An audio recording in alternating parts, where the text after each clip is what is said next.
ဝရဟန်းဘဝမှာအဝိအစားဟာအရေးပါလာပါတယ်။တောင်းမှာကိုလူမအဝတ်ဆိုတဲ့ဆိုရိုးစကားလည်းရှိပါတယ်။ဘဝအောင်မြင်ရေးမှာအဝိအစားတည်တည်သက်သက်ကြာနာစွာဝိစင်တက်ဖို့အကြောင်းချင်းရာတည့်ရက်လဲပါဝင်ပါတယ်။ဘုရားဟောကြားတော်မူခဲ့တဲ့သေခိယတိခါဗုဒ္ဓတော်မှာလည်းဝိစားသွားလာနေထိုင်ပြောဆိုတတ်ဖို့တင်ပြထားပါတယ်။ဒါကြောင့်မဟာကန္တာယုံစီးမြင့်ဆယ်ချက်မှာအဝိစားတက်ဖို့ကပြင်စမအနေထိုင်တက်ဖို့ကစတ္ထမ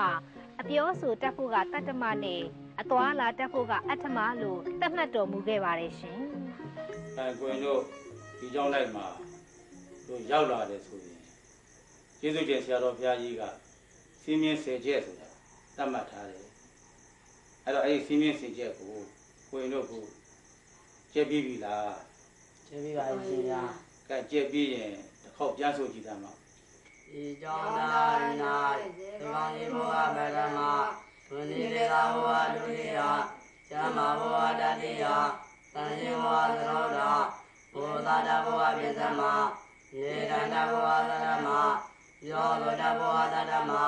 သောလာတဘဝအတ္တမဧကနတဘဝနဝမသာတဘဝတတ္တမဣဇေကိုအဇေတကိယုဇိုင်ပါအဲ့ဒီဆက်ချက်ကျေးဇူးရှင်ဆရာတော်ဘုရားကြီးကစီးမြင့်ဆယ်ချက်ဆိုပြီးတော့တတ်မှတ်ထားခဲ့တယ်နော်အဲ့ဒီစီးမြင့်ဆယ်ချက်တဲကအခုကိုရင်တို့ကိုဘုန်းကြီးနေနဲ့နာမငါဖြစ်တဲ့ဝဇ္ဇတဘုကပြစ္ဆမဆိုတဲ့အကြောင်းအရာလေးကိုနော်ရှင်းပြမယ်ပြောပြမယ်နားလည်လားနားလည်ပါဗျာဟုတ်ပြီအဲ့တော့လောကဆိုးစကားရှိတယ်လေလူမှာအဝတ်တောင်းမှာအကောတဲ့လူဘလောက်ပဲရုပ်ဘလောက်ပဲရုပ်ဆိုးဆိုနေအဝတ်စားလေးကတန်တန်ရှင်းရှင်းနော်ဘုရားတန်တန်ရှင်းရှင်းတတ်တတ်ရရလေးနဲ့အဲ့ဒါဝတ်နေတယ်ဆိုရင်ရုပ်ဆိုးပြီမယ်ကြည့်ကောင်းရုပ်ကြည့်ကောင်းဟုတ်တယ်မလားမှန်ပါဗျာရုပ်လေးတော့လှပါတယ်ဒါပေမဲ့အဝတ်စားတတ်တတ်ရမရှိဘူးညစ်ပတ်ပြီးပေးနေတယ်ဆိုရင်တော့အဲ့ဒီမျိုးကောင်းသားမျိုးသမီးဟာလှပြီမယ်လေအဝတ်ကဖြစ်သွားတော့အလှတော့ဘူးတဲ့နော်မှန်ပါဗျာတို့အခုကိုရင်တို့ဘုရားသားတော်ရဟန္တာမီဆိုတော့ကျင့်သုံးရမယ်သိက္ခာပုဒ်တွေအများကြီးရှိတယ်ရဟန်းတော်များလဲ249သွဲကိုရင်များလဲ120လောက်ရှိတယ်နော်သိက္ခာပုဒ်တွေအဲ့ဒီကခုတို့အဝတ်နဲ့ပတ်သက်ပြီးတော့ဘုရားကလေသိခိယမှာဒါကိုရင်တို့ရပြီးသားပဲဟုတ်လားသောပတိသံသောအန္တရာဂရေကမိတာမိတိသိက္ခာကရဏီယသောပတိသံသောအန္တရာဂရေနိတိဒိဋ္ဌာမိတိသိက္ခာကရဏီယလို့သိခိယကျင့်ဖို့တဲမှာဘုရားရှင်ပြညတ်ထားတယ်နော်အဲ့တော့ဘယ်လိုလုံးနဲ့မျိုးလေးရွာတဲ့သွားတဲ့ခါကျရင်သောပတိသံသောလေပင်လက်ကတော့ကောင်းစွာဖုံးအုပ်ပြီးတော့သင်္ကန်းကိုတတ်တတ်ရရနဲ့နော်အဲ့လိုသွားပါတဲ့အဲ့လိုသွားတော့ဘာဖြစ်လို့ဆိုတော့မကြည်ညိုတဲ့လူတွေကြည်ညိုလာကြည်ညိုပြီးသားပုဂ္ဂိုလ်တွေလည်းစတဲ့ထမ်းဖို့သာသနာတော်မှာကိုပြီးကြည်ညိုသွားတယ်တို့ကျေးဇူးရှင်ဆရာတော်ဘုရားကြီးဩဝါဒမှာတပါပေးဘူးလေကွာဘယ်လိုတုံးဆိုတော့ကိုရောတပါးအားတဲ့အဝတ်စားကတန်တန်ရရမရှိဘဲနဲ့ဒီအပေါ်ရဣကတိပေါ့ဒီအပေါ်ရဣကတိကလည်းတောက်တိမောက်ချက်ကြီးနဲ့ဘလို့ပြဲရွှဲဟိုဘက်ဒီဘက်တွဲနေနေတာသိမှန်ကြတော့လေညီညာညာမဟုတ်တာဟုတ်ကဲ့အဲ့ဒီမို့ထားတဲ့အဲ့ဒီပုံပုံမျိုးကိုဘယ်သူကဆောင်းလောင်းမှာတော့လဲလူမကြည်ညိုပြီးတော့ပုံပုံတွေတော့မှကြည့်ရမှုဖြစ်တတ်ပါတယ်ဒါကြောင့်မလို့ဒီเจ้าတိုင်းမှာနေလို့ရှိရင်ဟောဒီသင်္မိုင်ထားဖို့သင်္မိုင်နော်ဒီသင်္မိုင်ကိုဘုဒ္ဓရှိရင်2 of လက်ရှိသေးဘယ်လောက်ထားဖို့ရတော့လက်ရှိပါဗျာ2 of လက်ရှိသေးထားဖို့ရတယ်အပေါ်ဧကတိကိုယုံကြတော့လက်လေးသေးဘယ်လိုထားဖို့ရမှာတော့လက်လေးသေးထားပြီးတော့ဝတ်ရမယ်လို့ဟောတို့ကျေးဇူးရှင်ဆရာတော်ဘုရားကြီးကစီးမြဲနေတယ်နော်ထားခဲ့တယ်အဲ့တော့ဒီအဝတ်နဲ့ပတ်သက်ပြီးတော့ဝဇ္ဇရှင်မှုနဲ့ပတ်သက်ပြီးတော့တို့ဘုရားရှင်ကိုရမြတ်ကြီးပရိနိဗ္ဗာန်ဆံပြီးတဲ့နောက်တတိယသံဃာနာတင်ခဲ့တဲ့အတောကမင်းတရားကြီးဆိုတာရှိတယ်အဲ့ဒီဘုထုကြောင့်လေးရနော်မှန်ပါဗျာအဲ့ဒီမှာအတောကမင်းတရားကြီးကငါကဗုဒ္ဓဘာသာမဟုတ်ဘူး နော်ဘုရားဘာသာမဟုတ်ဘူးအော်ဒီတနေ့ကျတော့ကိုင်တို့အရေးပေါ့ကွာကိုင်ဒီရောဒတာမဏေလေးကအကြောင်းကိစ္စရှိလို့အတော့ကမင်းတရားကြီးရဲ့အဲ့ရင်ပြင်နာမှာသင်္ကန်းကိုတတ်တတ်ရရဝိုးအဲ့ဒါတန်တန်ရှင်းရှင်းနဲ့တတ်တတ်ရရဣတိတိခါကရှိနဲ့အဲ့မှာအတော့ကမင်းတရားကြီးရဲ့နိုင်ရင်ပြင်ကနေပြီးဖြတ်သွားအဲ့ဖြတ်တော့ရအတော့ကမင်းတရားကြီးရဲ့လေသာပင်းကနေပြီးတော့အဲ့မှာဒီကိုလေးလှမ်းမြင်လိုက်တယ်လှမ်းမြင်လိုက်တဲ့သူနဲ့သင်္ကန်းကလည်းတတ်တတ်ရရဒါလေဣတိတိခါကရှိနဲ့ဆိုတော့ဒီကိုလေးပေါ်မှာမင်းတရားကြီးကဒီကိုလေးတဏ္ဍာမှာအနှစ်သာရအနှစ်ရှိလိမ့်မယ်အနှစ်သာရအပြည့်စုံတဲ့ကိုယ်လေးဖြစ်လိမ့်မယ်လို့တွေးမိအဲ့တွေးမိတဲ့အတိုင်းပဲနန်းတော်မှာပြင်တာပါနန်းတော်ပြင်တဲ့ပြင်တဲ့ကိုယ်လေးကိုင်းကြိုက်တဲ့နေရာတင်သုံးပါလို့အတုကမင်းတရားကြီးကလျှောက်တဲ့ခါကျကိုယ်လေးကသူ့နဲ့သိခါကြီးမဲ့ပုဂ္ဂိုလ်များရှိသလားလို့ကြည့်တယ်ကြည့်တဲ့အခါကျတော့မရှိတဲ့အချိန်မှာအဲ့ဒီမှာကိုယ်လေးကនិရောဓကာမလေးတွေကပလင်မိုတက်ထိုင်တာပဲအဲ့ပလင်မိုတက်ထိုင်တဲ့ဒီနေ့မှာအတုကမင်းကြီးကဒီကိုယ်လေးရဲ့ဝန်ထဲမှာနှစ်သာရရှိတော့ဒီလိုငါထိုင်တဲ့နေရာကိုထိုင်ရတာပဲလို့ဆိုပြီးတော့ကြည်ညိုသွားတာဒါတွေမကဘူးနောက်ကိုယ်လေးကိုဆုံးလေးပါးဒီကပ်ပြီးတော့ကိုယ်လေးရဲ့အကြောင်းအရာကြီးရှောက်မေးအဲ့တော့မေးသွားပြီးတော့အတုကမင်းကြီးကရေရင်မောင်း8400ရေကမ်းမောင်း8400ဇီရိုပေါင်း8400သာသနာတော်အတွက်96ကလေးကုန်ရခံပြီးတော့သာသနာတာရကသာသနာရဲ့ဆွေမျိုးသာသနာတော်ရဲ့အတွင်းလူကြည့်အောင်ရှင်းဆောင်ပြုဖို့အထုတ်သွားတယ်အဲ့ဒါဘာကြောင့်လို့ဆိုရင်အဝတ်စားရဲ့တဏ္ဍရှင်းရှင်းနော်ညီညာညာဝတ်တတ်လို့ညီညာညာရန်တတ်လို့သာသနာကိုကျင့်ယူသွားတာခွင်လို့နော်မှန်ပါဗျာအေးဒါကြောင့်တို့ကျေးဇူးရှင်ဆရာတော်ဘုရားကြီးကဝဇ္ဇဆင်းရဲမှုနဲ့ပတ်သက်ပြီးတော့သာသနာဝန်ထမ်းရဟန်းသမီးတွေရောသာသနာတော်အတွက်ရောအလုံးမတမ်းမှရေးကြည့်လို့ဝဇ္ဇတဘုကပြစ္စမလို့ဆရာတော်ဘုရားကြီးကသတ်မှတ်ခဲ့တာပါ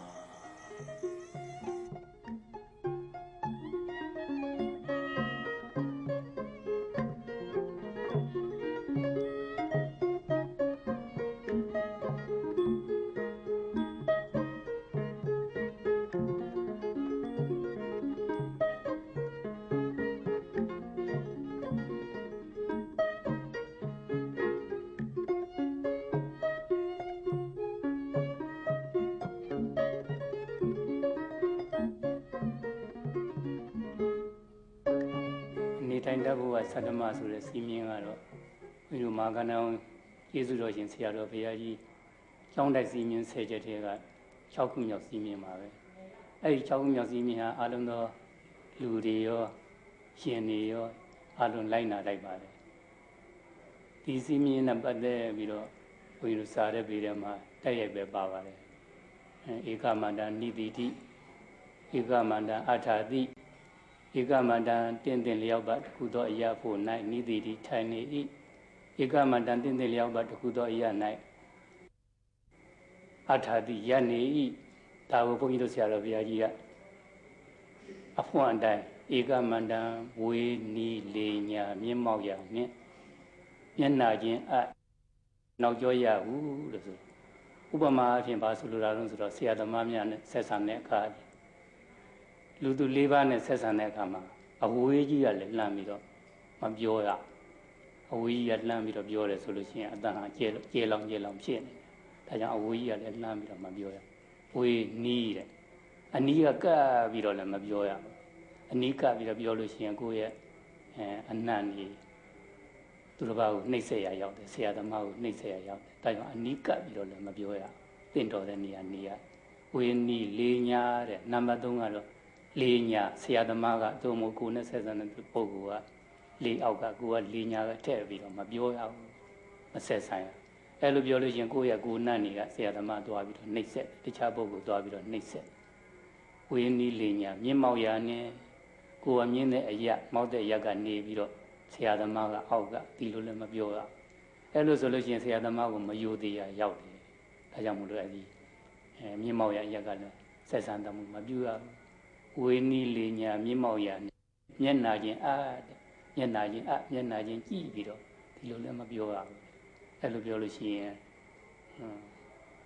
မယုတ်တရားကြားတယ်ပေါ့လေဒါကြောင့်မလို့မျက်နာချင်းပြီးတော့လည်းမပြောရနောက်ကျောရနံပါတ်6ကနောက်ကျောရနောက်ကျောကနေပြီးတော့ပြောစရာဆိုစရာရှိတာတွေကိုဆရာသမားကိုလျှောက်ထားတယ်ဆိုရင်ဆရာသမားကနောက်လှည့်ပြီးတော့ပြောရတယ်အဲဒါကြောင့်မလို့နောက်ကျောရကနေပြီးတော့လည်းမပြောရဘူးအဲ့စီမင်းဆက်ကြီးဟာဒါကြောင့်မလို့လူတိုင်းနဲ့လည်းသက်ဆိုင်တယ်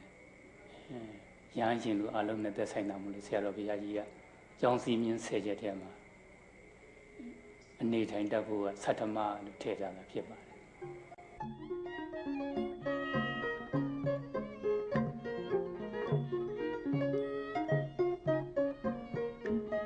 မဟာကန္တုံကျောင်းတိုက်ကြီးရဲ့စီးမြင့်စေကျက်ထဲမှာအပြောဆိုတတ်ဖို့ကတတ္တမဖြစ်ပါတယ်အပြောဆိုတတ်ဆိုရမှာလူအချင်းချင်းဖြစ်စေယဟန်တန်ဃာတော်များအချင်းချင်းဖြစ်စေအပြောဆိုတတ်ဖို့ကအရေးကြီးလာပါတယ်ကျုပ်ခင်များမင်းငါကွာစသည်ဖြင့်မပြောဆိုသင့်သူကိုပြောဆိုမိရင်ဖြင့်ဘဝတသက်လုံးမိတ်ဆွေအဖြစ်မှာဆုံးရှုံးရတတ်ပါတယ်ဆရာတော်ဘုရားအနေနဲ့တရားဓမ္မများနဲ့ဆက်ဆံတဲ့နေရာမှာအကြီးဘိုင်းမှာတစ်မျိုးပါအငယ်ဘိုင်းမှာတစ်မျိုးထားပြီးတော့ခေါ်ပြောဆိုလို့ရှိပါတယ်ဥမာဖြင့်ဘယ်လိုထုတ်ပြမလဲဆိုလို့ရှိရင်မဟာကန္တုံကျောင်းတိုက်ကြီးရဲ့ဝေယဝိစ္စပြုနေတဲ့တရားကြီးဥကျော်ဝင်းဆိုတာရှိခဲ့ပါတယ်အဲဒီတရားကြီးဟာဖြင့်ဆရာတော်ထက်အသက်10နှစ်မြကြီးပါတယ်10နှစ်မြကြီးနေသည့်အတွက်ဆရာတော်အနေနဲ့ဒီတရားကြီးကိုခေါ်မယ်ဆိုလို့ရှိရင်ဖြင့်တရားကြီးဥကျော်ဝင်းလို့မခေါ်ပဲတရားကြီးကျော်လို့တိမ်မွေ့စွာခေါ်တော်မူလို့ရှိပါတယ်ထိုမှတဖန်မိမိတဲ့ရွယ်သူမိမိတဲ့ငယ်တဲ့တရားများကိုခေါ်ခြင်းလို့ဖြစ်ရင်ဖြင့်ဥမာထုတ်ပြမယ်ဆိုလို့ရှိရင်တရားကြီးဥထေဝင်းပါအဲ့ဒီတရားကြီးဥထေဝင်းကိုဆရာတော်အနေနဲ့ခေါ်မယ်ဆိုလို့ရှိရင်ဖြင့်တရားထေဝင်းလို့ခေါ်တာကိုဦးဇင်းတို့မှတ်သားကြရပါတယ်အကယ်၍များတရားကြီးဥထေဝင်းကိုဆရာတော်အနေနဲ့တရားကြီးလို့ခေါ်လိုက်လို့ရှိရင်အသက်အရွယ်ကတရားကြီးဆိုတဲ့ထက်လောက်တဲ့အရွယ်မဟုတ်သည့်အတွက်အခေါ်ခံရသောပုဂ္ဂိုလ်အနေနဲ့စိတ်တစ်မျိုးဖြစ်သွားနိုင်ပါတယ်ထိုမှတပံဒါယကာမများအနေနဲ့ခေါ်သုံးဆွဲမယ်ဆိုလို့ရှိရင်ဖြင့်ကြီးရင်ကြီးတယ်လို့ငယ်ရင်ငယ်တယ်လို့ပဲဆရာတော်ဘုရားအနေနဲ့လှည့်လည်သုံးဆွဲလိမ့်ရှိပါတယ်ဥမာထုတ်ပြမယ်ဆိုလို့ရှိရင်အမရဗုဒ္ဓမြို့ရွှေခဲရလွန်ရကျော်အချိတ်ဖြင့်အသက်မွေးဝမ်းကြောင်းပြုပြီးတော့ခန္ဓာဝန်သာသနာတော်ကိုကုညီပြုစုသောအဖြစ်နေ့စဉ်နေ့တိုင်းတန်ဃာတော်200ကျော်300တို့ဟာဆွမ်းလောင်းနေတဲ့ကျောင်းမကြီးဒေါ်စောရှင်ပါသူ့ရဲ့မိခင်ကြီးဒေါ်ဖားတင်ရှိခဲ့စဉ်က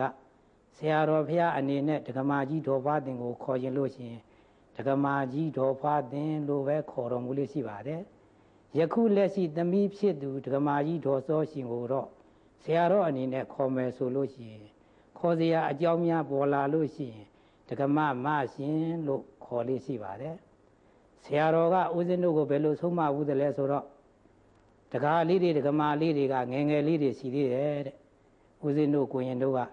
ဒကာကြီးတွေဒကမာကြီးလို့ခေါ်လိုက်တဲ့အခါမှာတစ်ဖက်သားအနေနဲ့စိတ်ထဲမှာခံရခက်သွားတတ်ပါတယ်တဲ့ဒီလိုဆုံးမခဲ့ပြီးတော့မှတ်သားရပါတယ်ပြီးတော့ဆရာတော်ဘုရားအနေနဲ့ကျောင်းတက်ရှိတန်ခါအားလုံးရောခိတ္တခဏရောက်လာတဲ့ဒကာဒကမအားလုံးပါစကားကြဲကြဲပြောခြင်းကိုနှစ်သက်တော်မမူပါဘူးဒီစကားကြဲကြဲပြောခြင်းကိုဆရာတော်ဘုရားအနေနဲ့ဘာကြောင့်မှနှစ်သက်တယ်လဲဆိုတော့ဗုဒ္ဓလက်ထက်တော်ကာလကသာတုမာမြို့ရှစ်ဆရာတော်မှာတရင်သုံးတော်မူတဲ့အခိုက်ရှင်သာရိပုတ္တရာရှင်မောက္ကလံအရှင်မြတ်နှစ်ပါးရဲ့တပည့်တန်ခါများကြောင်းပြင်တဲ့အခါမှာစူးစူးညံ့ညံ့စကားပြောပြီးတော့ပြင်ဆင်နေကြပါတယ်ဒီအကြောင်းကိုမြတ်စွာဘုရားကြားတော်မူတဲ့အခါမှာဆရာဖြစ်တဲ့ရှင်သာရိပုတ္တရာရှင်မောက္ကလံနဲ့တကွကျောင်းတိုက်ကနှင်ထုတ်ခဲ့ဘူးတဲ့ဒါရကရှိပါတယ်သို့ကြောင့်မို့ဆရာတော်ဘုရားအနေနဲ့လဲစကားပြောကြဲကြဲပြောခြင်းဟာရိုက်နေဆိုပြီးတော့ကျောင်းတိုက်ရှိတန်ခါများနဲ့တကွခိတ္တခဏရောက်လာတဲ့တရားဓမ္မအပေါင်းကိုပါစကားတူးလို့ပြောစီပါတယ်ဦးဇင်းတို့ရဲ့ယခုလက်ရှိနာယကဆရာတော်ဘုရားကလည်းစကားပြောကြအရေကျဲနဲ့ခြေကျဲတန်းကျဲစာကြက်ကျဲခြေ၅ပါးကိုပေးရမယ်ဆိုပြီးတော့ဆရာသမားများအနေနဲ့ နေ့စဉ်ဩဝါဒပေးတဲ့အခါမှာချပေးလေးရှိပါတယ်လင်္ကာလေးချပေးလေးရှိပါတယ်ထို့ကြောင့်မဟာကန္တဝန်ကျောင်းတိုက်ကြီးရဲ့သာသနာပြုတဲ့နေရာမှာအပြောဆိုတတ်ခြင်းဟာလည်းဘဝရဲ့အည်အသွေးလေးတစ်ခုပါထို့ကြောင့်တန်ခါတော်များသာသနာပြုတဲ့နေရာမှာလွယ်လွယ်ကူကူပုံမိုးလွယ်ကူစွာပြုနိုင်ဖို့အတွက်အပြောဆိုတတ်ဖို့ကတတ္တမလို့ဆရာတော်ဘုရားအနေနဲ့တတ်မှတ်ခဲ့ပါတယ်ဆရာတော်ဘုရားကြီးကစီးမြင်စေချက်ချမှတ်ပြီးတော့အုပ်ချုပ်တော်မူခဲ့ပါတယ်အဲဒီစီးမြင်စေချက်ထဲမှာအသွာလာတက်ဖို့ကအထမဆိုပြီးတော့ဒီစီးမြင်ချက်ကိုဆရာတော်ဘုရားကြီးတတ်မှတ်ခဲ့ပါတယ်ရှေ့မှာအပြောဆိုတက်ဖို့ကတတ္တမလို့ဒီလိုစီးမြင်တစ်ချက်လည်းပါပါတယ်ပြောဆိုတတ်တာတွေမကနေထိုင်အသွာလာတက်ဖို့လည်းလိုပါတယ်အဲ့တော့အဲ့လိုလိုတဲ့အတွက်ဆရာတော်ကဘယ်လိုသွားရမလဲဘယ်လိုလာရမလဲဆိုတာတွေကိုဆရာတော်ကနေပြီးတော့ချမှတ်ပြီးတော့ဘုန်းကြီးတို့ဆက်ခဏတိုင်ဒါပြောဆိုဆုံးမနေရပါတယ်အဲ့တော့သွားလာတက်ဖို့ကအထမဆိုတဲ့နေရာမှာဟိုနေနီးထိုင်နီးသွားနီးလာနီးစားနီးတောင်နီးတွေရှိတယ်လို့ဘုန်းကြီးတို့ဒီအသွားလာတက်ဖို့လဲလိုပါတယ်ဟိုသေခိယသိက္ခာပုဒ်ဒီနဲ့အညီရွာတဲ့မြို့ထဲမှာသွားရပါမယ်ခေါင်းရံလက်ရံခြေရံကိုရံဒီရံမသွားရပါဘူးဟိုထိုင်တဲ့အခါမှာလဲဟိုကောက်ဒီကောက်တောက်နဲ့ခောက်ပြီးလည်းမထိုင်ရပါဘူးနောက်ဒါရမဲလားဆိုတော့သင်္ကန်းကိုသွားရင်စတောင်ဆွဲပြီးတော့လည်းမသွားရပါဘူးကြည့်တဲ့အခါမှာလည်းဒီ4000ခန်းလောက်4000ခန်းဆိုတာတပြန်လောက်စက်ကုံကြီးချပြီးတော့အိန္ဒိယရကြည့်ပြီးတော့သွားရပါမယ်ကြီးကန်တောင်မောက်တောင်ကြီးမြောက်ကြီးမသွားရပါဘူးဒါပေမဲ့လည်းဆိုတော့ဟိုသွားတဲ့အခါမှာတိတ်ခါရှိအင်္ဂလိပ်ရမျက်လွှာချပြီးတော့သွားရပါမယ်အဲ့လိုသွားရင်နဲ့ပဲပတ်ဝန်းကျင်တရားဓမ္မတွေကကြီးညိုသာသနာအတွက်လည်းအကျိုးများမိမိအတွက်လည်းလက်လာပါတိုးပွားဟိုတိုင်းပြည်နဲ့လူမျိုးအတွက်လည်းဂုဏ်ရှိပြီးတော့ဖြစ်အောင်ဆရာတော်စီမံခဲ့တာဖြစ်ပါတ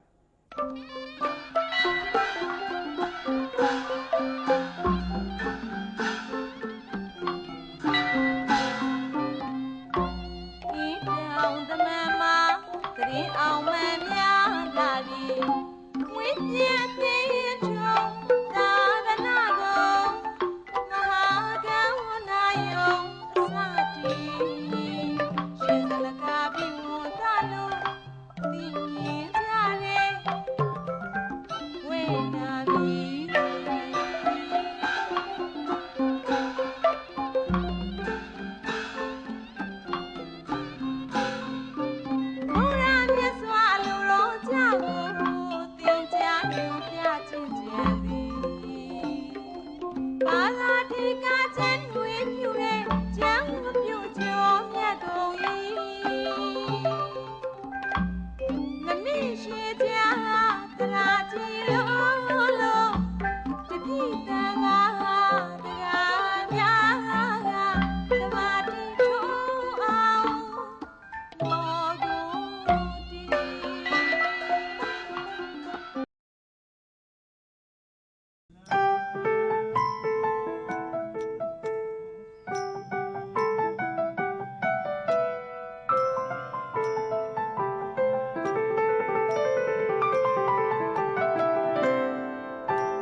န်ဃာတော်များဟာဝီနီစည်းကမ်းအပြင်ပြဋ္ဌာန်းထားတဲ့ကျောင်းတိုက်ရဲ့စည်းကမ်းတွေကိုလိုက်နာတတ်မှသာကောင်းကျိုးလိုရာပြည့်ဝနိုင်မှာဖြစ်ပါတယ်။စည်းကမ်းသည်လူဤတန်ဖိုးဆိုတဲ့စကားနဲ့အညီမဟာကန္တာယုံရဲ့တန်ဖိုးလည်းဖြစ်စေဖို့ရည်ရွယ်ပြီးစည်းကမ်းကောင်းဖို့နဝမလို့သတ်မှတ်တော်မူပါတယ်ရှင်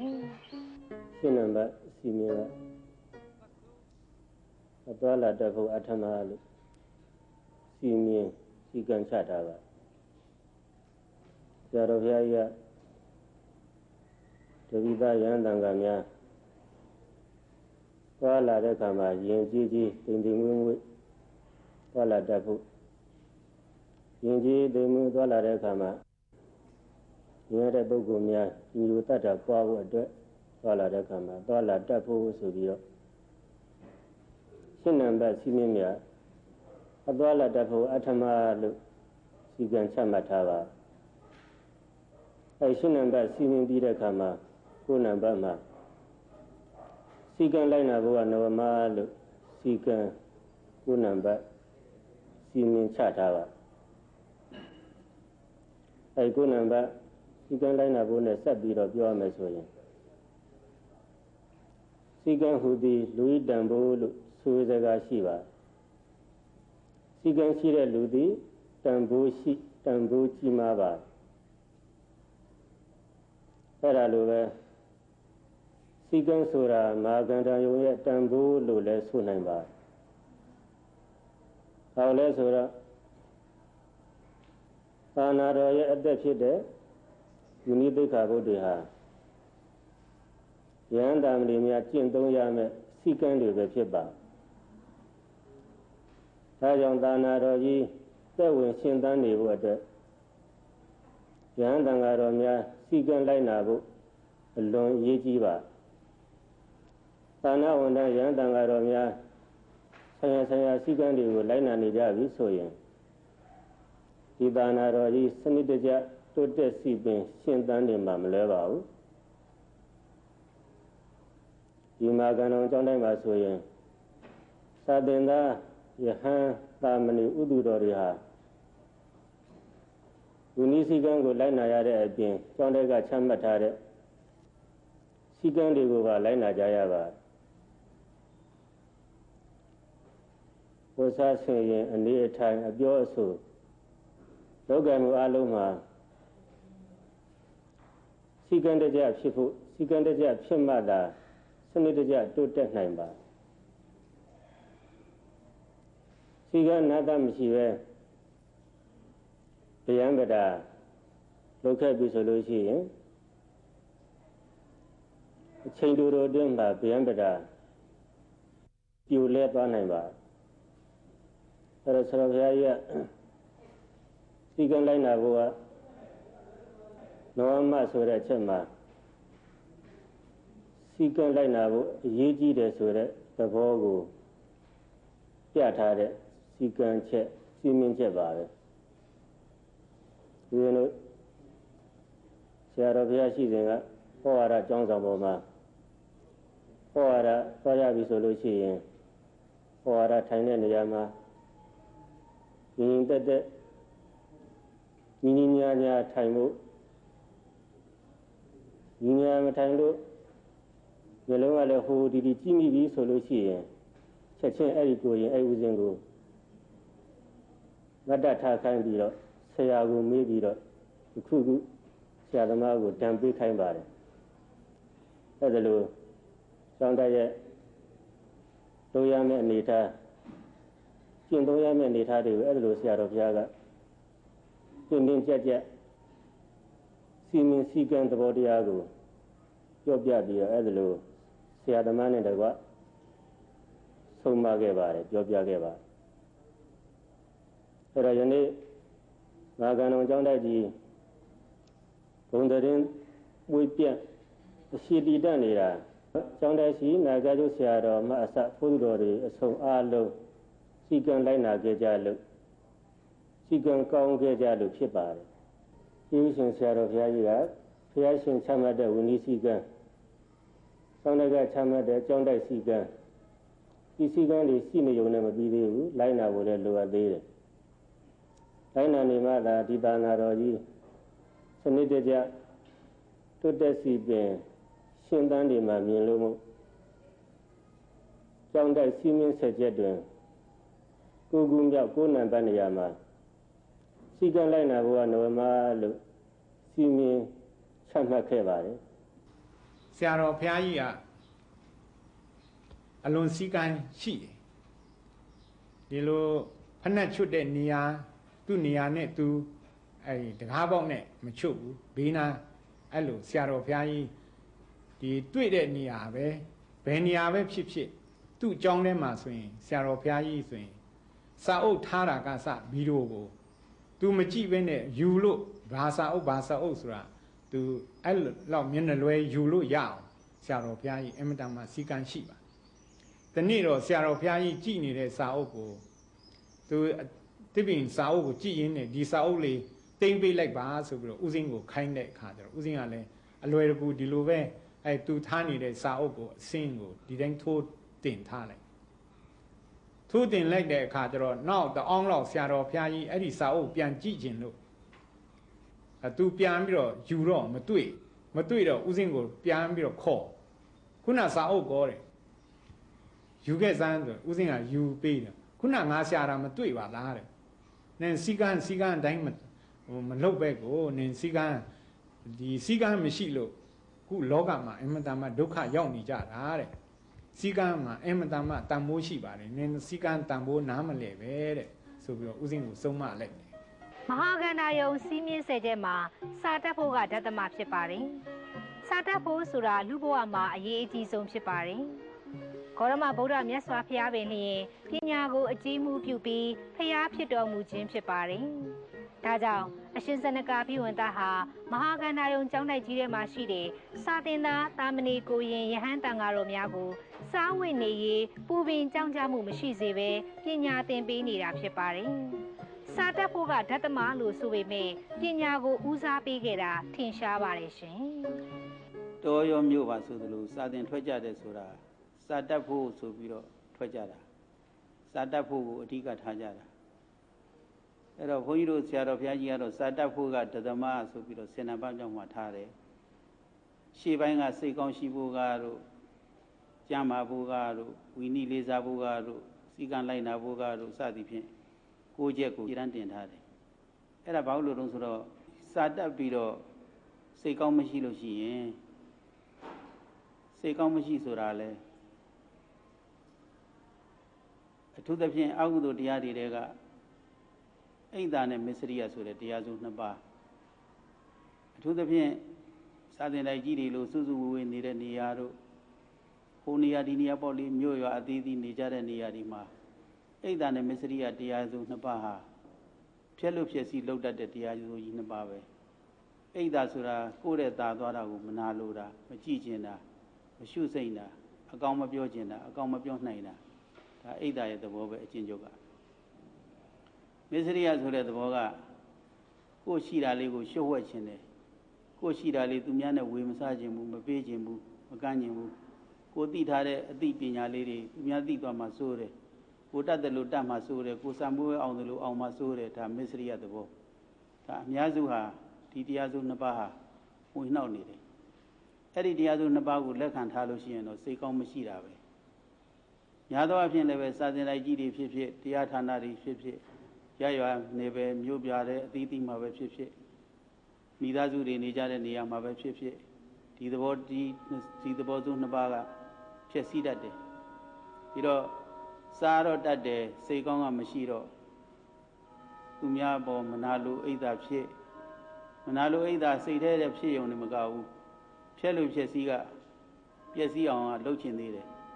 ကိုမနာလိုတော့ကိုမမြင်ကျင်တဲ့သူကိုမကြည့်ကျင်တဲ့သူကြီးပွားနေတာကိုမကြည့်ကျင်တော့မကြီးပွားအောင်အနှောင့်အယှက်ဖြစ်အောင်လုပ်တတ်တယ်ပြီးတော့အဲ့ဒါဖြက်စီးတာပဲဖြက်စီးတော့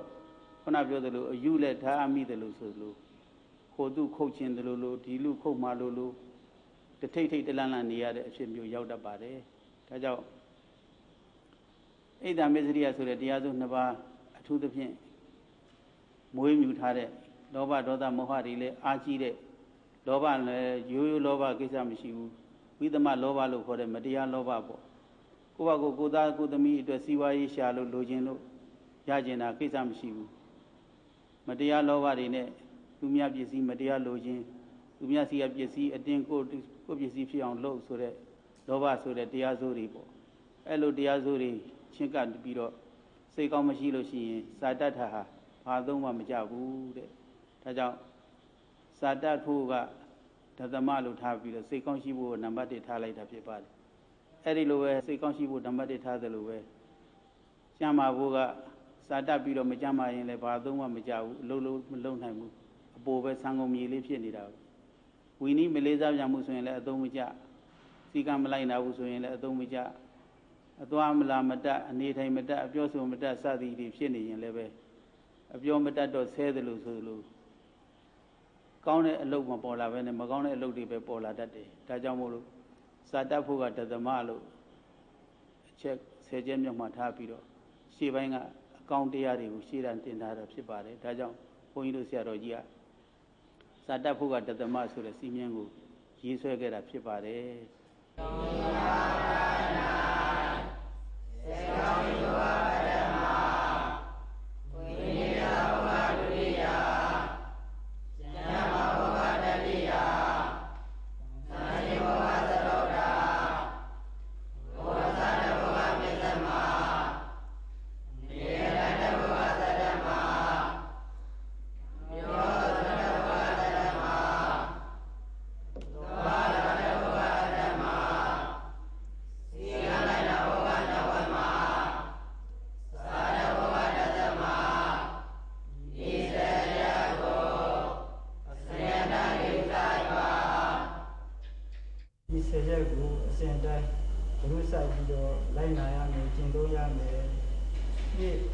စိတ်ကောင်းရှိဖို့ကပထမ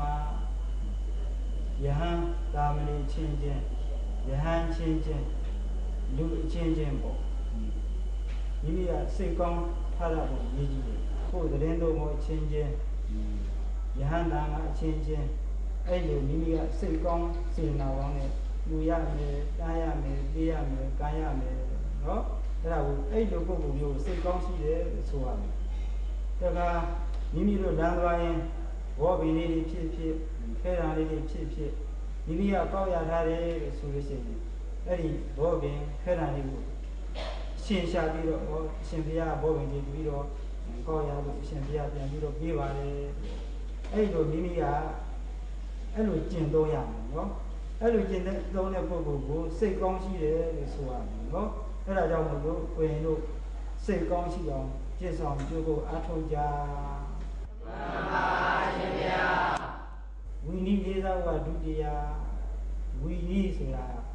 လူဆိုလို့ရှိရင်လည်းလူရဲ့ဝီနီသာမဏေဆိုလို့ရှိရင်လည်းသာမဏေရဲ့ဝီနီယဟန်ဆိုလို့ရှိရင်လည်းယဟန်ရဲ့ဝီနီရှိတယ်လူရဲ့ဝီနီဆိုတာတော့၅ပါးသီလပေါ့အဲ့ဒီ၅ပါးသီလကိုကလုံခြုံအောင်ထိမ့်သိမ်းစောင့်ရှောက်သာမဏေဆိုလို့ရှိရင်လည်းသာမဏေရဲ့ဝီနီသင်္ခိယမှလာတဲ့ရှင်ကျိုးမှလာတဲ့သင်္ခိယ95ပါး40ပါးဓာန်10ပါးခန္ဓကဝ14ပါးအဲ့ဒါရှင်သာမဏေရဲ့ဝီနီယဟန်တော်ရေးဆိုလို့ရှိရင်129တော့သိခါဖို့ရှိတယ်အဲ့ဒါယဟန်တော်ရဲ့ဝီနီအဲ့ဒီဝီနီကိုမိမိကလေးလေးစားစားနဲ့ကျင့်ဆောင်ကြိုးကိုအထောက်ရမယ်ဒီရှင်ကျိုးမှလာတဲ့သင်္ခိယမှလာတဲ့သိခါဖို့မျိုးကြီးဆိုတော့ဝီနီကိုလေးလေးစားစားကိုကသွားရမယ်နေရမယ်ထိုင်ရမယ်နော်နောက်တစ်ခါခန္ဓကဝမှာလာတဲ့ဆရာကြီးကို၄ပါးဒီကျိုး၄ပါးအဲ့ဒီကျိုးဒီမှာမိမိတို့ကထိန်သိမ်းစောင့်ရှောက်အဲ့လိုမှထိန်သိမ်းစောင့်ရှောက်ဖို့မရှိဘူးဆိုလို့ရှိရင်ဒါသီလချစ်ခြင်းရမြည်ဘူးနော်အဲ့ဒါကြောင့်မို့လို့ကိုယ်ပဲဖြစ်ဖြစ်ယဟန်ပဲဖြစ်ဖြစ်မိမိတို့မှာဝီနီကိုလေးလေးစားစားနဲ့နေရမယ်နော်ကျမ်းမာဖို့ကတတ္တရားကျမ်းမာရေးဆိုတာလည်းအရေးကြီးတယ်နော်ကျမ်းမာရေးကောင်းမှသာလေမိမိမှာစာရေးတက်နိုင်တယ်စာရေးသင်နိုင်တယ်နော်စာရေးတက်မှစာရေးသင်နိုင်မှမိမိမှာပညာရေးတွေတိုးတက်မယ်နော်ဒါခါကျမ်းမာရေးကောင်းမှယဟန်တရားလုံးတွေကိုကျင့်ဆောင်ကြိုးကိုအထောက်နိုင်တယ်ကျင့်ဆောင်ကြိုးကိုအထောက်နိုင်မှသာလေမိမိတို့မှာမဲ့ညာအောင်နေနေရမယ်ပူညာအောင်နေနေရမယ်နော်အဲ့ဒါကြောင့်မို့လို့မိမိတို့ကိုမိမိတို့ ကျမ်းမာရေးကောင်းအောင်ကျင့်ဆောင်ကြဖို့အထောက်ကြနော်မှန်ပါရှင်ဗျာတန်ရှင်းဖို့ကစတုထနော်တန်ရှင်းဖို့ကစတုထဆိုတော့တန်ရှင်းဖို့ရတယ်အမှန်တမ်းအရေးကြီးတယ်မိမိတို့ဝိနေတဲ့အမြဲဝိနေတဲ့သင်္ကန်းတန်တန်ရှင်းရှင်းနဲ့ဉာဏ်တန်တန်ရှင်းရှင်းနဲ့ဝတ်ဖို့သင်္ကန်းမတန်ရှင်းမှုဆိုလို့ရှိရင်မိမိမှာဉာဏ်ရင်မတိုးတက်ဘူးနော်တခါမိမိတို့နေတဲ့အကြောင်းမှာလည်းဒီပြစီလက်ကြံတိုက်တန်တန်ရှင်းရှင်းနဲ့လေတခါမိမိတို့နေတဲ့အကြောင်းပါဝင်ညီမှာလည်းဒီပြစီလက်မက်ကစားပြီးကျုံပေါ့အဲ့လိုတန်တန်ရှင်းရှင်းနဲ့နေအဲ့လိုတန်တန်ရှင်းရှင်းနဲ့နေလို့ရှိရင်ဉာဏ်ကောင်းခြင်းရဲ့ဒါအင်္ဂါပါလာတယ်နဲ့မိမိနေရာပါဝင်ခြင်းတန်ရှင်းပြီးဆိုလို့ရှိရင်စာကျက်တဲ့နေရာမှာလည်းစာရီရတယ်တရားအထုတ်တဲ့နေရာမှာလည်းဉာဏ်စဉ်တွေတက်တယ်ဉာဏ်စဉ်တွေတိုးတယ်နော်အဲ့ဒါကြောင့်မို့လို့မိမိတို့ကိုမိမိတို့နဲ့တကွာအကြောင်းပါဝင်ခြင်းမှာတန်တန်ရှင်းရှင်းနဲ့နေရမယ်ခံရမယ်နော်မှန်ပါရှင်ဗျာအဝတ်စားတတ်ဖို့ကပင်စမာနော်အဝတ်စားတတ်ဖို့ကလည်းအရေးကြီးတယ်နိုင်လားဝတ္တမစာရဏနော်လူအဝတ်တောင်းဖို့ဆိုတာမျိုးလိုပေါ့နိုင်လားဝတ္တရမယ်ဆိုလို့ရှိရင်ဒီသိခိယနဲ့ညီပေါ့ပရိမန္တရံထုံးရင်ဝဝိုင်းစွာတက်မှန်လေးကိုညီညာဝတ်ဒီလေးရဲ့ညီညာရံ့ပေါ့ဒါဝတ်တတ်ဖို့ရအလွန်တမ်းအရေးကြီးတယ်နော်ဟိုစာတတ်မှာပါတာတိကကိုဆောင်းနိုင်တယ်နော်အဲ့ဒါကြောင့်မို့လို့ကိုရင်တို့သင်္ကန်းလေးညီညာဝတ်နော်ဒီခါရောက်လာတဲ့ကိုရင်လေးတွေမှာလည်းညီညာဝတ်တတ်အောင်အမြဲတမ်းဒီလေးကိုလည်းညီညာဝတ်ခဏခဏဝတ်ရကတော့လည်းညီညာထိုးအဲ့လိုဆိုလို့ရှိရင်ဒါပါတာတိကကိုဆောင်းမှာပေါ့နော်အဲ့ဒါကြောင့်မို့လို့ကိုရင်တို့လည်းသင်္ကန်းကိုညီညာဝတ်ကြနော်မှန်ပါရှင်ဗျာနေထိုင်တဲ့ဘုရားဆက်ထမှာနေထိုင်ဆိုတာလည်းလုံတောင်မှအရေးကြီးတယ်နော်နေတတ်ရမယ်ထိုင်တတ်ရမယ်နော်အဲ့တော့မိမိတို့ထိုင်လို့မယ်ဆိုလို့ရှိရင်ဒီကရန်လေးကိုခင်းကြည့်တဲ့အခါကျတော့ရှေ့ရောနောက်ရောညီညာထိုင်ကြည့်လိုက်ရနိုင်လားရှေ့ကပဲကြည့်နောက်ကပဲကြည့်ဝဲရဝဲကပဲကြည့်နိုင်လားညီနေပြီဆိုလို့ရှိရင်ဒါကြည်ညိုတဲ့ပုဂ္ဂိုလ်တွေလည်းစိတ်ချမ်းသာတယ်မိမိမှာလည်းရှိလို့ရတယ်နော်အဲ့ဒါကြောင့်မို့လို့မိမိတို့ကညီညာထိုင်တတ်ရမယ်နော်မှန်ပါရှင်ဗျာအပြောဆိုတတ်ဖို့ကတတ်တယ်မှာအပြောဆိုတာလည်းအရေးကြီးတယ်နိုင်လားအပြောဆိုတာလည်းမင်းနဲ့ငါနဲ့ကွာနဲ့အဲ့လိုစကားတွေမပါရဘူးနိုင်လားအရှင်ဘုရားနဲ့တပည့်တော်နဲ့အဲ့လိုပြောရမယ်နော်အဲ့လိုပြောတဲ့အခါကျမှအခုချင်းချင်းထားပါတော့ကိုရင်ရေဝတ္တလို့ခေါ်လိုက်လို့ရှိရင်ဘယ်လိုထုမလို့ရှင်ဘုရားကိုရင်ကုမာရလို့ခေါ်လိုက်လို့ရှိရင်ဘယ်လိုထုမလို့ရှင်ဘုရားကိုရင်တန်တိတာလို့ခေါ်လိုက်လို့ရှိရင်ဘယ်လိုထုမလို့ရှင်ဘုရားနော်ဒီလိုယဟန်တုံးတဲ့ဝဟရစကားလုံးလေးပါဘူးနော်ဒါကြောင့်လို့အပြောဆိုတတ်ဖို့ကလည်းအရေးကြီးတယ်နော်ကိုရင်တန်တိတာစာရီကျက်ပြီလားဆိုလို့ရှိရင်ဒါဘယ်လိုကိုတို့ကပြောမလို့ကျန်ပြီပါဗျာကိုရင်စာရီတက်ပြီလားဆိုလို့ရှိရင်ဘယ်လိုပြောမလို့တက်ပြီပါရှင်ဗျာကိုရင်တရားထိုင်ပြီလားဆိုလို့ရှိရင်ဘယ်လိုပြောမလို့ထိုင်ပြီပါရှင်ဗျာဒီပြောဆိုတတ်ဖို့ကလည်းအရေးကြီးတယ်အဲ့ဒါကြောင့်လို့ကိုရင်တို့အပြောဆိုတတ်အောင်နေကြမှန်ပါရှင်ဗျာအသွားလာတတ်ဖို့ကအထမဆိုတာလည်းအရေးကြီးတယ်နိုင်သွားတတ်ရမယ်နေတတ်ရမယ်ထိုင်တတ်ရမယ်သွားပြီဆိုလို့ရှိရင်စာတက်သွားတဲ့အချိန်ကမှပဲဖြစ်ဩဝါဒသွားတဲ့အချိန်ကမှပဲဖြစ်ဖျောက်တဲ့အချိန်ကမှပဲဖြစ်ညီညာသွားရမယ်နော်လောက်ကလေးကိုချီးပြီးတော့သွားရမယ်နော်သွားတဲ့ခါလဲဝင်လာတဲ့ခါလဲလောက်ကလေးကိုချီးပြီးတော့ဝင်ရမယ်ထွက်တဲ့ခါလဲလောက်ကလေးကိုချီးပြီးတော့ဒါမျိုးလေးဝင်ရမယ်နော်ဒါကပြန်လာတဲ့ခါလောက်ကလေးကိုချီးပြီးတဲ့ခါကျတော့မိမိကဆရာသမားကိုမျက်နှာတွဲပြီးတဲ့ခါကျတော့တဲ့ကြည့်ပဲလေမိမိတို့သွားမဲ့လမ်းကိုကြည့်ပြီးတော့လောက်ကလေးကိုချီးပြီးတဲ့အခါနောက်ဆုံးသွားရမယ်နော်အဲ့ဒါကြောင့်မလို့အသွားလာတတ်ဖို့ကအထမဆိုတဲ့အတိုင်းနိုင်တယ်အဲ့တော့မိမိတို့ကိုညီညာသွားတတ်အောင်လာတတ်အောင်နေတတ်အောင်ထိုင်တတ်အောင်ကျင့်ဆောင်ကြဖို့အထောက်ကြနော်ဆိုရင်မှန်ပါဗျာ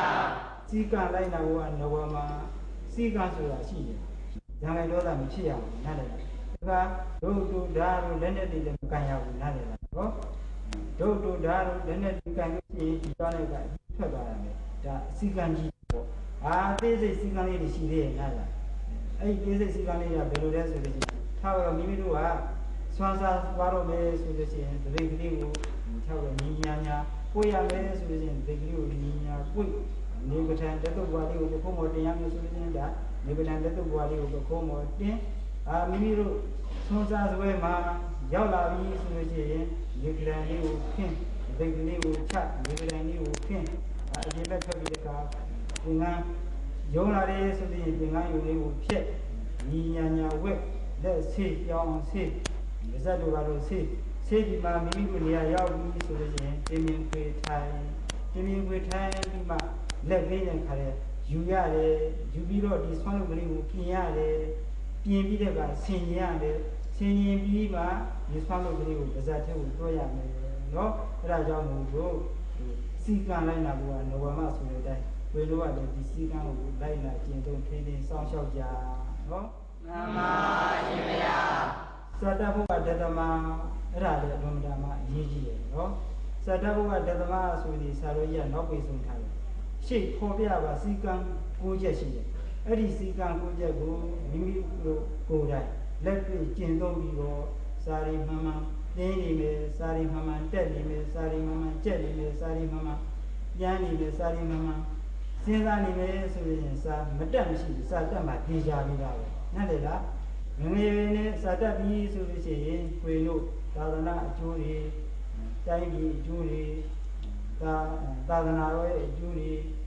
နိုင်ငံတော်ရဲ့အကျိုးတွေအဲ့ဒီအကျိုးတွေကိုပြီးပို့ရွက်ဆောင်တတ်တယ်နားလေဒါမျိုးကတည်းကအဲ့လိုမိမိကစီကံဆယ်ချက်ကိုလိုက်နာကျင့်သုံးပြီးနေထိုင်နေဆိုလို့ရှိရင်ခွေတို့အတွက်မှလည်း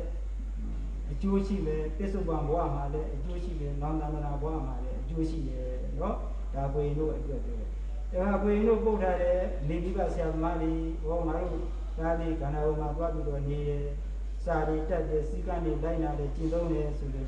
ခွေတို့နေပြီးပါတွေမှာလည်းစိတ်ချမ်းသာတယ်နော်အဲ့ဒါကြောင့်မို့လို့ဒီစီကံဆယ်ချက်ကိုလည်းခွေတို့လိုက်နာကျင့်သုံးနေထိုင်ကြနော်မှန်ပါရှင်ဗျာဒီစီကံဆယ်ချက်ကိုလိုက်နာကျင့်သုံးနေထိုင်တဲ့ကိုယ်ရည်ယဟန်ဟာတိုးတက်မယ်ကြီးပွားမယ်ကိုယ်ချမ်းသာခြင်းစိတ်ချမ်းသာခြင်းကိုလည်းရမယ်ကိုယ်ချမ်းသာခြင်းစိတ်ချမ်းသာခြင်းကိုရပြီးရဲ့အခါနောက်ပြီးဆိုတရားလူတွေကိုကျင့်ကြံကြိုးကိုအထောက်တယ်ဆိုလို့ရှိရင်ဒါမဲ့ညာရောင်လေးကြီးဖုန်ညာရောင်လေးကြီးရမယ်နော်အဲ့ဒါကြောင့်မို့လို့ဒီလိုဒီဆရာတော်ကြီးကညှို့ညင်ကြီးတဲ့ဒီဆယ်ချက်ကိုရေးထားတာအဲ့ရေးထားတဲ့အတိုင်းမိမိတို့ကဒီဆယ်ချက်ကိုလိုက်နာကျင့်သုံးပြီးဒီတိုင်းဆိုလို့ရှိရင်ဝင်တို့ဒီသာသနာအာဇာနည်မျိုးကောင်းသားလေးတွေဖြစ်တယ်မျိုးကောင်းသားလေးတွေဖြစ်ကြည့်တဲ့အခါကျတော့နိုင်ငံတော်ကိုအတတ်နိုင်ဆုံးသာသနာအလုပ်တွေဘာသာရေးအလုပ်တွေအဲ့ဒီအလုပ်တွေကိုကျင့်ဆောင်ကြိုးကိုအထောက်နိုင်တော့သာသနာအာဇာနည်များဖြစ်ကြပါစေသာဓု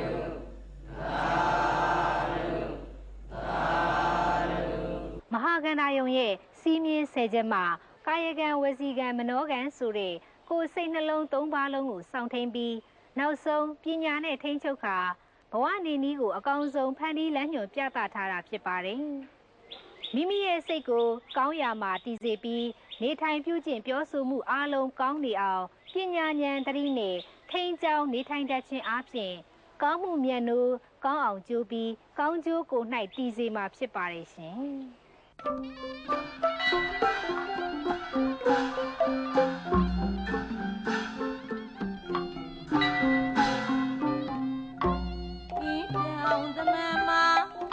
အောင်မများလာပြီဝိညာဉ်ပြည့်ထုံသာသနာကိုမဟာကဝနာယုံအစတီရှင်စလကာပြီးဝန်သလို့သိမြင်ကြတယ်ဝေနာပြီ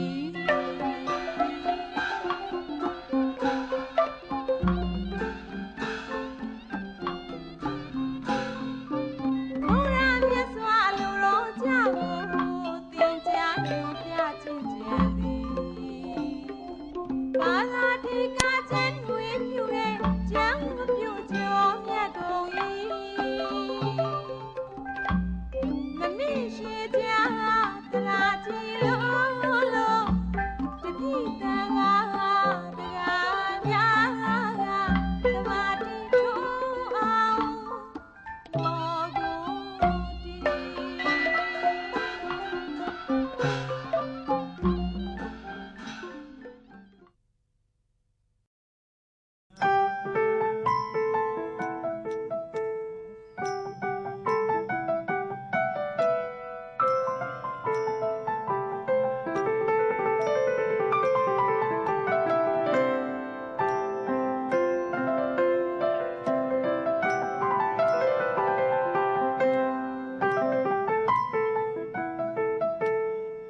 မြောက်ရီရုပ်မြင်တဲ့ကြားပြည်သက်များရှင်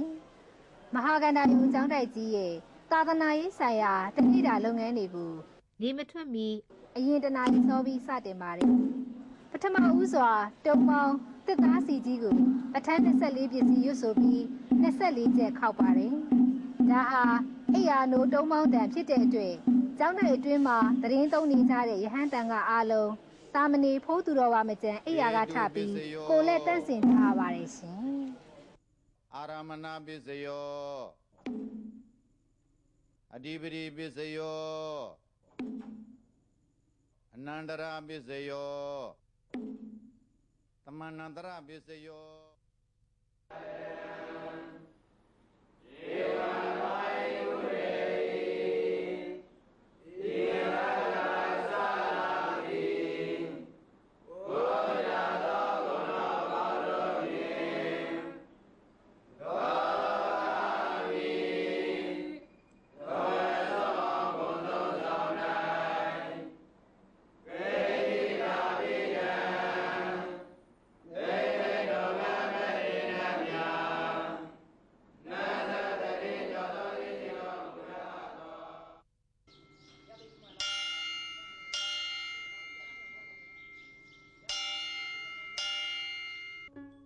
မဟာကန္တာယုံကျောင်းတိုင်းမှာအာယုံတက်ချိန်တုံးကလေးခောက်လိုက်ရင်တော့ကျောင်းတိုင်းရှိတန်ဃာတော်အားလုံးဟာစွန်းစားကျောင်းကိုတန်းစီကြွလာကြပါတယ်။ကောင်းမှုလိုလားတဲ့အလှရှင်များလောင်းထည့်ပေးတဲ့စွန်းကိုတစ်ပါးစီတန်းစီခံယူပြီးစွန်းစားကျောင်း၄ကျောင်းတွင်ကြွရောက်ကြပါတယ်။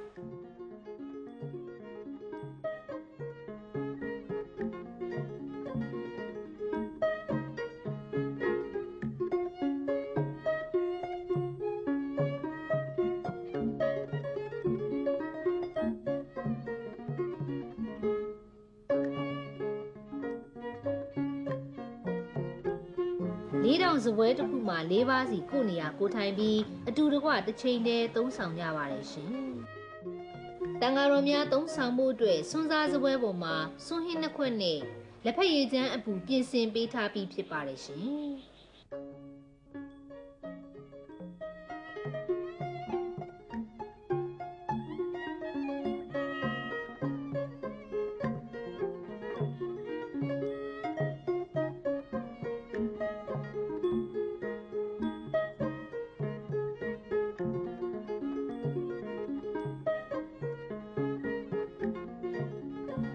အာယုံစွန်းစားပြီးတဲ့အခါကျောင်းတိုက်အတွင်းမှာရှိတဲ့တန်ဃာအားလုံးဩဝါဒခမ်းမကိုကြောက်ကြရပါတယ်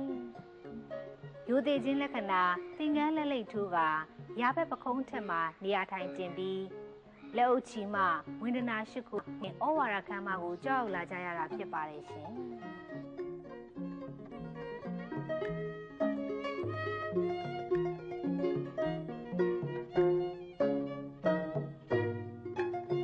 တန်ဃာအားလုံးမိမိနေရာထိုင်ခင်းကိုခင်းကတပားနောက်တပားစီစီရီရီညီညီညာညာထိုင်ကြရပါတယ်။ဩဝါဒမပေးမီအရင်ရောက်နေတဲ့ယဟန်သာမဏေဖိုးသူတော်များဟာ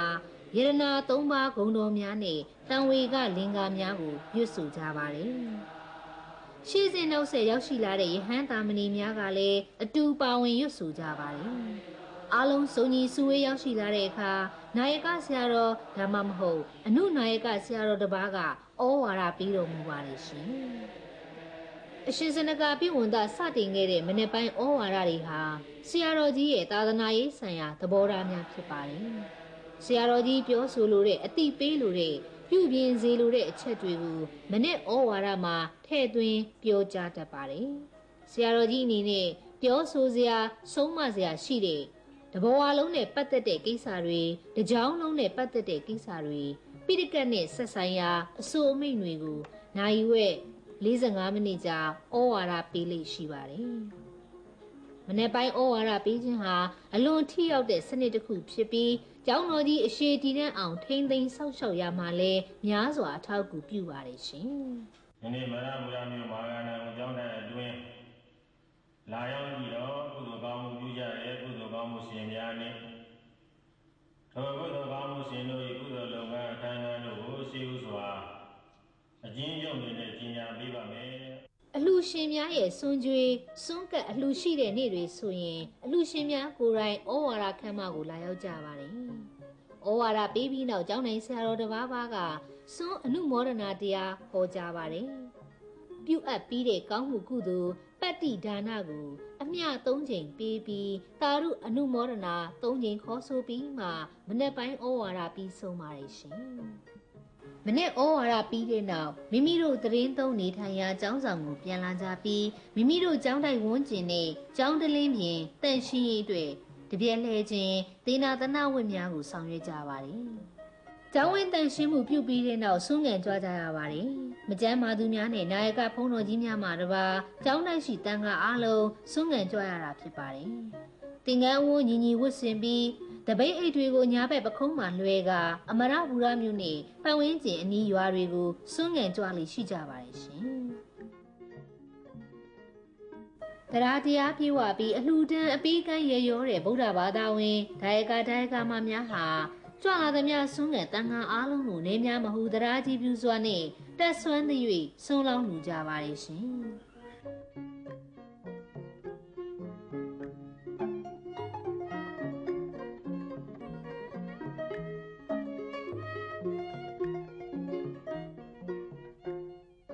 ဆွမ်းငံကြွရမှပြန်ရောက်လာပြီးတဲ့နောက်မနေ့၈နာရီအချက်ပေးတုံးလေးခေါင်ရင်မနေ့စာဝါများကိုဆိုင်ရာအတန်းလိုက်တင်ယူကြရပါတယ်။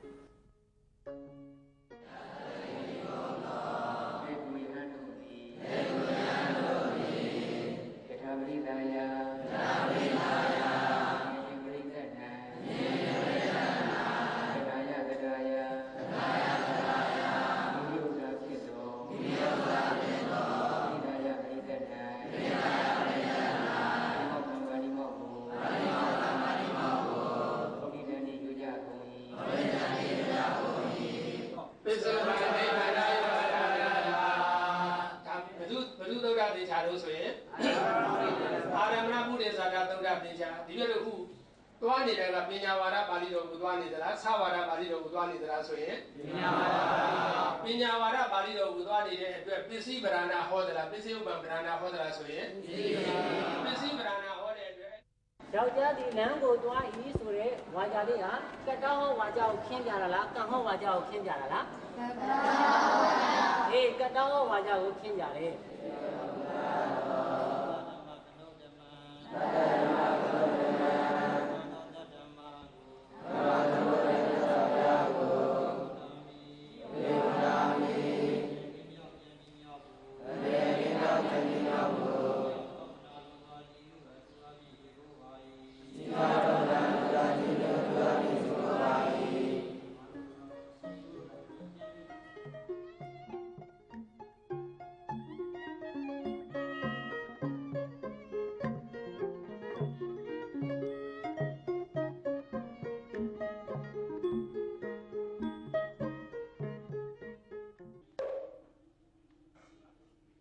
မနေ့10နာရီမှာတော့စာဝါသိန်းတုံးခောက်ပါတယ်။အဲ့ဒီအချိန်စွန်းစားကျောင်းဆိုင်ရာတန်ခါများကနေစွန်းအတွက်ပြင်ဆင်ကြရပါတယ်ရှင်။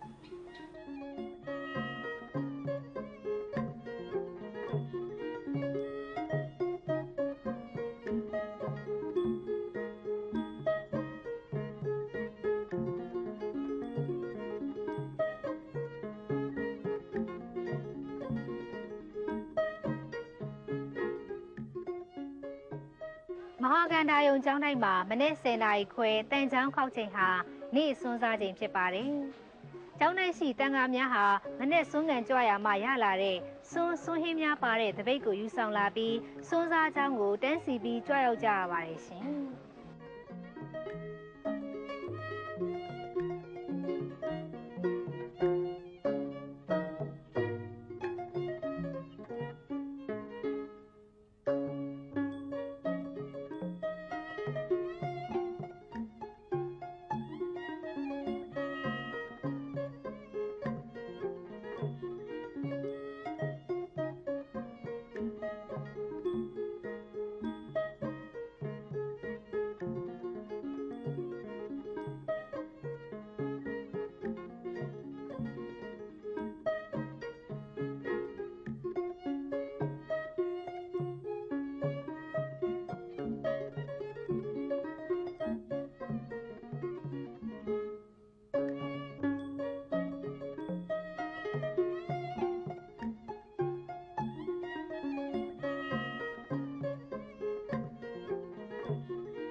နေစွန်းစားပြီးတဲ့အခါတပိတ်ခွက်လက်ပါးစပ်သွားတွေကိုစင်ကြယ်စွာတိုက်ချိုဆေးကြောတန့်ဆင်ပြီးခိတအနားယူကြရပါတယ်။နေ့လယ်12နာရီမှ12နာရီခွဲအထိမိမိတို့အိပ်ရာပေါ်မှာငြိမ်သက်စွာအနားယူကြပါတယ်ရှင်။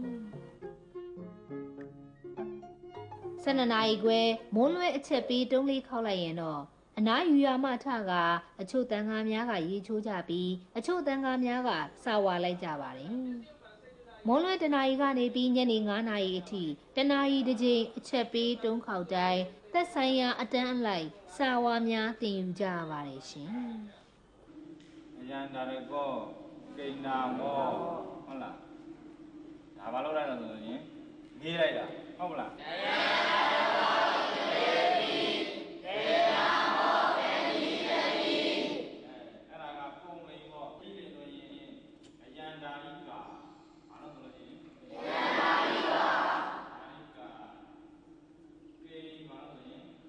ဒါတံမိသားကိုဥက္ခိပမြောက်လုံးဝါထုတော့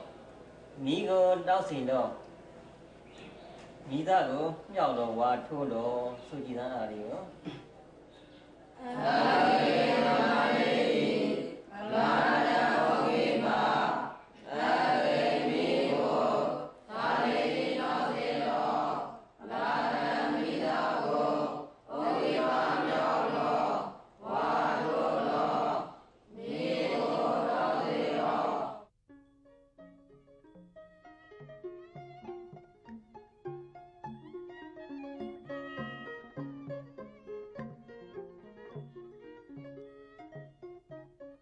ကောက်ကြည့်တာမှာပေသောကာရာဥပပိသန္တာသဝန္တာဖြစ်သောပေသောကာရာဥပပိသန္တာသဝန္တာဖြစ်သောပုထုဇဉ်လေးရာအာမနတပုဂ္ဂိုလ်တော်ရာဘုရားဒုက္ခတာမြင်သောပေသောကာရာ30ဘုံကျန်တဲ့အရူပတို့အတ္တညတ္တတို့သူတို့ဘောအရူပဥပပိအာမနတပုဂ္ဂိုလ်တော်ရာဘုရားပြီးတော့မှအတ္တညတကြတော့ဒီမှာအစစွာသောတို့အဖုံးစုံသောတို့မလိုတော့ဘူးနော်တန်းပြီးတော့ဆိုလိုက်ရုံပဲဆိုအတ္တညတဥပပိသန္တာသဝန္တာဖြစ်သောအတ္တညတဥပပိသန္တာသဝန္တာဖြစ်သောညနေစာဝါသိန်းတုံးခောက်တန်ကြရင်တော့စာဝါပို့ချမှုစာဝါလိုက်ကြတာရက်နာကြပြီးကျောင်းတိုက်ဝင်းကျင်တန်ရှင်းရေးအတွက်ကျောင်းပေါ်တပြည့်စည်းလဲခြင်းကျန်းတိုက်ခြင်းတောက်ရည်ဖလားများပုတ်တိုက်စီးကြောခြင်းစွန်းစားကျောင်းပကံများစေးကြောတန့်စင်ခြင်းနှင့်တစ်ပင်များရေလောင်းခြင်းစတဲ့ဝေယဝိဆသေနာသနဝင်များပြုလုပ်ဆောင်ရွက်ကြရပါတယ်ရှင်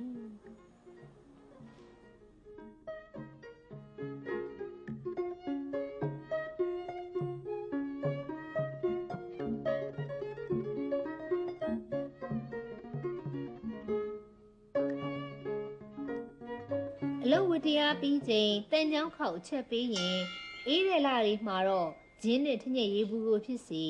ပူတဲ့လတွေမှာမကြီးဖြော်ရည်လိုမျိုးဖြစ်စီသုံးဆောင်ကြရပါတယ်။ညနေပိုင်းဖြော်ရည်ကတ်လူချင်းကိုအများအားဖြင့်ကျောင်းတိုင်းမှာတာဝန်ခံကတ်လူပါတယ်။အချို့ရက်များမှာတော့စေတနာတရားတရားထက်သန်သူအလှဒါယကမများကကျောင်းတိုင်းရှိတန်ခါအားလုံးအတွက်ဖြော်ရည်ကတ်လူကြပါတယ်ရှင်။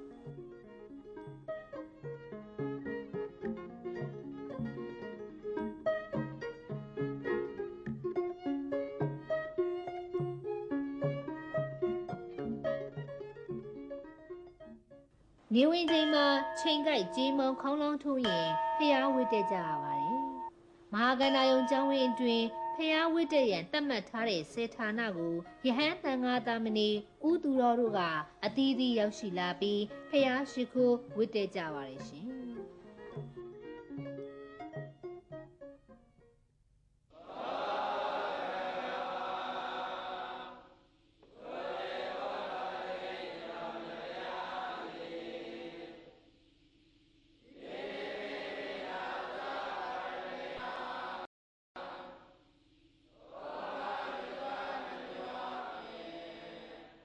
ဖျားရှိခိုးဝတ်တက်ပြီးရင်အဲ့ဒီနေရာမှာပဲဖျားအာယုံပြုခြင်းဗုဒ္ဓအနုတ္တိကမ္မထံပွားများခြင်းများဖြင့်ကုသိုလ်အမှုကိုပြုကြပါလေရှင်